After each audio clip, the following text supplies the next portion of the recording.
Seulement 12% des matières premières produites au Burkina Faso sont transformées sur place. Pourtant, le développement d'un pays passe nécessairement par la transformation de ses produits locaux. Le gouvernement, à travers le ministère en charge de l'industrie, prend le taureau par les cornes. Faire du Burkina un pays à fort taux industriel à l'horizon 2023, c'est ça l'objectif.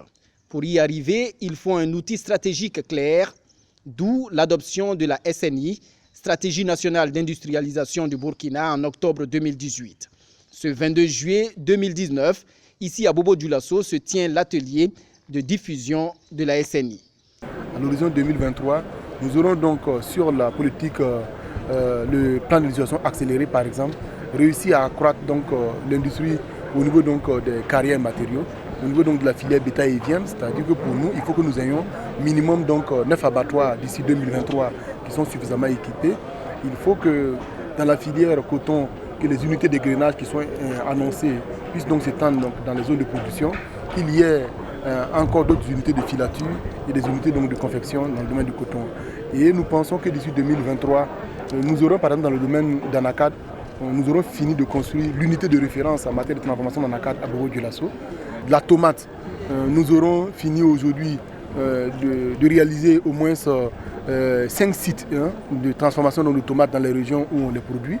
Et aussi, nous aurons combattu, c'est très important, et réussi donc à assainir le marché, parce qu'il y a des usines qui existent déjà et qui font l'objet d'une concurrence déloyale, la fraude, la contrefaçon. Nous aurons assaini définitivement le marché. La SNI, c'est un coût global estimé à plus de 194 milliards de francs CFA. Pour la mobilisation des ressources, le ministère a l'appui des partenaires techniques et financiers. En ce qui concerne en tout cas le cas du Burkina Faso, l'élaboration en tout cas de cette stratégie obéit, je dirais, à tous les critères en tout cas de meilleures pratiques en ce qui concerne donc la stratégie. C'est quoi ces meilleures pratiques? C'est d'abord que le gouvernement et l'État puissent dégager une vision très claire, que cette vision-là, en termes donc de développement industriel, soit une vision qui soit partagée, donc notamment avec les autres acteurs et notamment le secteur privé, mais également avec la société civile, les partenaires techniques et financiers.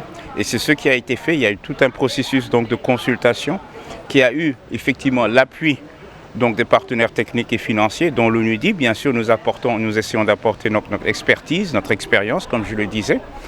Les industriels burkinabés adhèrent eux aussi à la vision du ministère. Pour faire de l'industrie, la première des choses qu'il faut, c'est une volonté politique. Et ce qui fait que je suis confiant aujourd'hui, c'est que je sens la volonté politique d'accompagnement de cette nouvelle stratégie. Ça seulement, ça suffit si nous avons cette volonté politique. Et nous demandons la même volonté politique pour sauvegarder l'existant. Et ainsi, le Burkina Faso sera un pays industrialisé. Pour joindre l'acte à la parole, des équipements industriels ont été remis à des PME-PMI. Les objectifs sont là. La date est bien fixée, c'est 2023, nous l'avons noté. Le matériel est là, la balle est dans notre camp, alors nous allons redoubler d'efforts dans cette dynamique. Cette remise s'inscrit dans le cadre de l'initiative de renforcement des capacités productives de 130 PME dans les 13 régions du Burkina Faso.